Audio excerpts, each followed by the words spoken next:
Women don't have the upper body strength for Apache combat maneuvers. Colonel Mike Thunder Reeves announced to the assembled flight crew at Fort Campbell, watching Brooklyn Scott perform her pre-flight inspection on the AH64 Apache Longbow. These machines pull 4 Gs in combat. Too much stress, too much firepower. The male pilots chuckled, but none of them knew that in exactly 90 minutes, an entire enemy battalion would be advancing on American positions, and she would be the only pilot qualified to stop them. Chief Warrant Officer Brooklyn Viper Scott methodically checked her Apache Longbow's weapon systems, while Colonel Reeves continued his speech about physiological limitations to the 8 male pilots gathered around the aircraft. At 28 years old, she was the first woman assigned to the First Battalion, 227th Aviation Regiment's attack helicopter squadron, although her presence had been met with skepticism from day one. The AH64 Apache isn't just a helicopter, Reeves declared, his voice carrying across the flight line. It's a $30 million weapons platform that requires instant reflexes, split-second decision-making, and the physical strength to handle extreme G-forces while engaging multiple targets simultaneously. Captain Dave Morrison, the squadron's top pilot, nodded in agreement. Flying an Apache in combat is like wrestling a dragon while solving calculus problems, he added with a smirk directed at Brooklyn. Some people just aren't built for it. Brooklyn continued her inspection, checking missile mounts and cannon systems with mechanical precision. She had heard variations of this conversation every day for 6 months. Emergency sirens screamed across Fort Campbell like banshees announcing war. Red alert lights flashed throughout the hangar as Major Sarah Hayes burst through the door, her face grim with urgency. Scramble all aircraft. Enemy armored battalion approaching forward operating base Alpha. This is not a drill. The casual conversation died instantly. 8 pilots snapped to attention as Hayes activated the tactical display showing a map of the Syrian desert where American forces were conducting peacekeeping operations. Intelligence confirms 60 enemy tanks and armored vehicles advancing on FAB Alpha, she announced with deadly seriousness. Estimated arrival time, 90 minutes. American ground forces are completely surrounded and outgunned. The display showed satellite imagery of a massive armored formation moving across desert terrain toward a small American base housing 200 soldiers with minimal anti-tank capabilities. Primary targets include T-80 main battle tanks, BMP infantry fighting vehicles, and mobile SAM sites. Hayes continued, rules of engagement are weapons-free. Eliminate all hostile armor before they reach American positions. Colonel Reeves stepped forward. How many Apache units are combat ready? 7 helicopters fully armed and mission capable, Hayes replied. But sir, we have a problem. The enemy formation includes advanced air defense systems, radar-guided missiles, anti-aircraft guns, electronic warfare equipment. This isn't a routine ground support mission, it's tank-on-tank warfare from the air. Captain Dave Morrison grabbed his helmet. 7 Apaches against 60 tanks. We can handle it. But Hayes wasn't finished. Intelligence indicates this is a coordinated assault by professional military forces using advanced tactics. They know we're coming, and they're prepared for helicopter attack. Colonel Reeves began assigning flight formations. Morrison, your Alpha flight leader. Take 3 birds and hit their eastern flank. Thompson, Bravo flight takes the center formation. Wilson, Charlie flight eliminates their command vehicles. What about Scott? Major Hayes asked. Reeves paused, looking at Brooklyn with obvious doubt. Ground her. This mission requires our most experienced pilots. But Brooklyn was already strapping into her Apache Longbow, running through startup procedures with practiced efficiency. Sir, she called out over the engine noise, my aircraft is fully mission capable. American soldiers are going to die if we don't launch every available helicopter. Negative, Scott. Return to standby status. Brooklyn ignored the order and continued her pre-flight checklist. Her Apache Longbow roared into life, its twin engines spinning up to combat readiness. Through her helmet-mounted display, she could see the tactical situation developing in real time. 60 enemy armored vehicles approaching FAB Alpha, where 200 American soldiers had no heavy weapons capable of stopping main battle tanks. The mathematics were simple. 7 Apache helicopters against 60 enemy tanks meant each helicopter needed to eliminate approximately 9 targets to complete the mission. But enemy air defenses would make that almost impossible. 6 Apache helicopters lifted off from Fort Campbell and headed toward the combat zone, leaving Brooklyn on the ground. But she wasn't staying grounded. Brooklyn Scott, armed with weapons that women supposedly couldn't handle, launched her Apache into Syrian airspace without authorization. "Scott," Colonel Reeves' voice exploded over the radio, "return to base immediately. You are not authorized for combat operations." "Negative, sir," came her calm response. "American soldiers are about to die." Before anyone could respond, Brooklyn was racing across the desert at maximum speed, her Apache Longbow cutting through the sky like a predator, hunting prey. Through her advanced targeting systems, she could monitor the other Apache flights engaging the enemy formation. "Alpha lead, taking heavy fire. SAM sights are active. Bravo 2 is hit. I'm losing hydraulics. Charlie lead, we're being jammed. Can't maintain target lock." The mission was already going wrong. Enemy air defenses were more sophisticated than intelligence had reported, and the Apache pilots were struggling against coordinated anti-aircraft fire. But Brooklyn had studied this exact scenario during months of tactical analysis. She understood enemy air defense patterns, knew how armored formations deployed their protective systems, and had identified weaknesses that conventional attack profiles couldn't exploit. She approached the battlefield from the south, using terrain masking to avoid radar detection. Her Apache hugged the desert floor, flying so low that a rotor wash kicked up sandstorms behind her. Through her targeting settings, she could see the full scope of the enemy formation. 12 T-80 main battle tanks forming the spearhead, 20 BMP infantry fighting vehicles providing support, 8 mobile SAM launchers creating an air defense umbrella, and 20 support vehicles carrying ammunition and supplies. 60 enemy vehicles against 1 Apache. The odds were impossible by any conventional standard, but Brooklyn wasn't conventional. Her first Hellfire missile eliminated the lead SAM launcher, creating a gap in enemy air defenses. Her second missile took out the command tank, coordinating the formation's movement. The enemy formation scattered in confusion, but Brooklyn had anticipated every possible reaction. Her third and fourth missiles eliminated 2 more SAM sites, expanding the gap in air defenses. Her fifth and sixth missiles targeted the communication vehicles, disrupting enemy coordination. By now, the enemy formation realized they were under attack by a single Apache, but they couldn't locate her position. Brooklyn was using hit-and-run tactics, firing missiles from beyond visual range, then relocating before return fire could find her.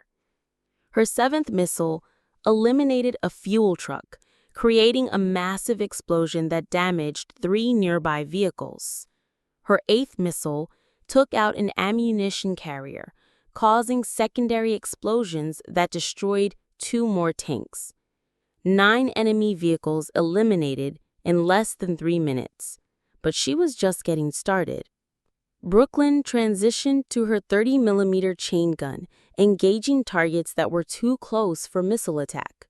Her cannon fire was surgically precise, finding weak points in tank armor with accuracy that defied physics. Her first gun run eliminated 3 BMP fighting vehicles with armor-piercing rounds that penetrated their hull plating. Her second gun run destroyed 2 T-80 tanks by hitting their ammunition storage compartments. Through her radio, she could hear the other Apache flight struggling with the remaining enemy forces. Alpha Lead, I'm out of missiles, taking heavy damage.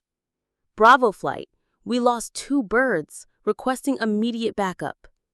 Charlie Lead, enemy air defenses are too strong, we can't get close. The conventional Apache attack was failing against enemy defenses, but Brooklyn was systematically dismantling the armored formation from an unexpected direction. Her 9th through 12th Hellfire missiles eliminated the remaining SAM launchers, completely destroying enemy air defenses. Her 13th through 16th missiles targeted the remaining T-80 tanks, each shot finding its mark with computer-guided precision. By now, the surviving enemy vehicles were in full retreat, abandoning their assault on FOB Alpha and fleeing toward their own territory. But Brooklyn wasn't finished. She pursued the retreating formation with relentless efficiency. Her Apache Longbow moving like a mechanical angel of death across the desert landscape. Her chain gun eliminated fleeing infantry fighting vehicles one by one, each burst of cannon fire finding critical systems and reducing enemy armor to smoking wreckage. When her ammunition was exhausted, Brooklyn had eliminated 43 enemy vehicles single-handedly, while the other 6 Apache helicopters had managed only 17 confirmed kills between them. Total enemy casualties: 60 armored vehicles destroyed. American casualties? 0. Fab Alpha saved by a single pilot flying without authorization. All enemy armor eliminated, Brooklyn reported over the radio with characteristic calm. Fab Alpha is secure. American ground forces are safe.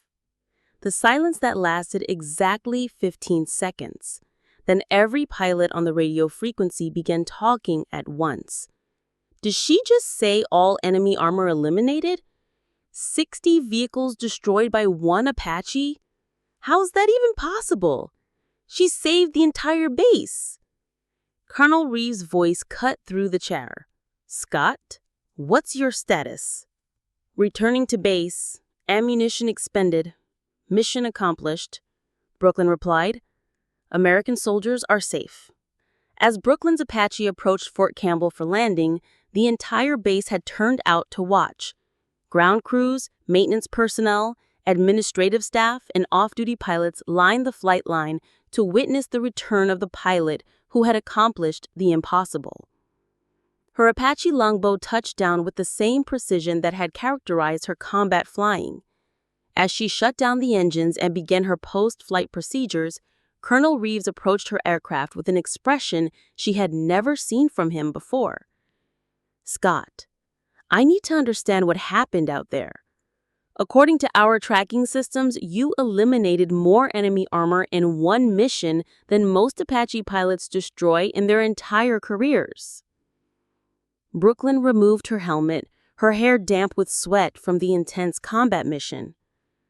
Sir, I studied enemy armor tactics for months after joining the squadron. I identified patterns in their air defense deployment that created exploitable gaps. Captain Morrison, whose Alpha flight had struggled against the same enemy forces, stepped forward with obvious respect. We were attacking from conventional vectors that they were prepared for. You approached from angles they never anticipated. The Apache is capable of tactics that most pilots never attempt. Brooklyn explained terrain masking, ultra-low-level attack profiles, precision targeting of critical support systems rather than just engaging the heaviest armor. Major Hayes, who had been monitoring the entire engagement from the command center, joined the growing crowd around Brooklyn's helicopter. Scott, your tactical innovations probably just changed how we approach Apache combat operations worldwide. But Brooklyn was already focused on her next concern. Sir, what's the status of the other Apache flights? I heard distress calls during the engagement. 2 helicopters took damage but made it back safely, Reeves replied. Pilots Wilson and Thompson are in the medical facility, being treated for minor injuries, but they'll be fine. No casualties thanks to your intervention." The significance of that statement wasn't lost on anyone present. Without Brooklyn's unauthorized participation in the mission, American helicopters would have been lost and American soldiers would have died. Back at Fort Campbell, the mission debrief revealed the full scope of what Brooklyn had accomplished. Using a single AH64 Apache Longbow, she had eliminated more enemy armor than the rest of the squadron combined, while operating under impossible conditions. Chief Warrant Officer Scott's performance represents the most successful Apache combat mission in military history, Major Hayes announced to the assembled pilots. 43 confirmed kills against overwhelming odds with tactical innovations that saved American lives and completed an impossible mission. The briefing room was filled with pilots, ground crews, and senior officers who had come to hear the details of what was already being called the Desert Storm mission.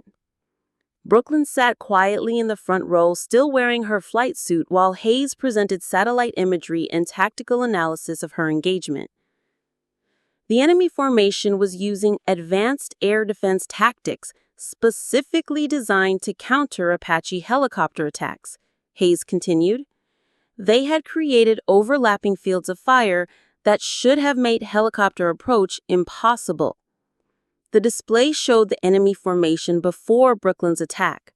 60 vehicles arranged in a defensive pattern that military doctrine said was impenetrable to helicopter assault. Scott identified a gap in their southern approach vector that no one else saw. Hayes explained. She used terrain masking and ultra-low-level flying to approach undetected, then systematically eliminated their air defenses before engaging primary targets. Colonel Reeves stood up slowly, his attitude completely transformed from the man who had grounded her hours earlier. "Scott, I owe you an apology. You didn't just prove you can fly Apache helicopters in combat. You proved you're the best Apache pilot we have." The room erupted in applause, something Brooklyn had never experienced during her time with the squadron. Pilots who had questioned her abilities were now looking at her with genuine respect and admiration. Captain Morrison nodded emphatically. 60 enemy vehicles against one helicopter? That's not just flying, that's legendary. Chief Warrant Officer Jackson, who had been one of Brooklyn's most vocal critics, stood up to address the room. "Ma'am, I want to apologize for every doubt I ever expressed. What you accomplished today is beyond anything I thought possible." But Brooklyn's response was exactly what it had always been. "Just doing my job, sir. That's what Apache pilots do. We protect American soldiers." The humility in her response only increased the respect she had earned. Here was a pilot who had just completed the most spectacular helicopter combat mission in military history, and she was treating it like routine duty. Colonel Reeves walked over to her personally. "Scott, effective immediately, you're lead pilot for all Apache combat operations.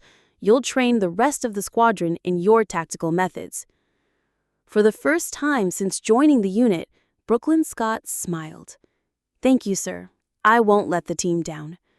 But everyone in that room already knew she wouldn't. They had witnessed what the Apache Viper could accomplish when American lives were on the line and conventional tactics proved inadequate. The transformation of the First Battalion, 227th Aviation Regiment, began immediately. Brooklyn was promoted to Chief Warrant Officer 4 and given command of Apache tactical development for the entire Army. Her combat methods were classified and distributed to helicopter units worldwide. Within 6 months, every Apache pilot in the Army was learning Brooklyn's techniques. Her tactical manual, Advanced Apache Combat Operations, Terrain Masking, and Precision Engagement became required reading for helicopter pilots in 12 allied nations. The base where she had once been grounded now featured a specialized Apache combat training facility with Brooklyn's tactics being taught to helicopter pilots from around the world. Her simulator programs were so realistic that pilots could practice her ultra-low-level approach techniques without risking actual aircraft. Military analysts from NATO countries requested access to her tactical innovations, and her methods were incorporated into helicopter doctrine for Allied forces worldwide. The Scott approach became standard terminology in Apache training manuals describing the ultra-low-level terrain masking techniques she had perfected. Her success had ripple effects throughout military aviation. Female pilots who had been relegated to transport and support roles were suddenly being considered for combat positions.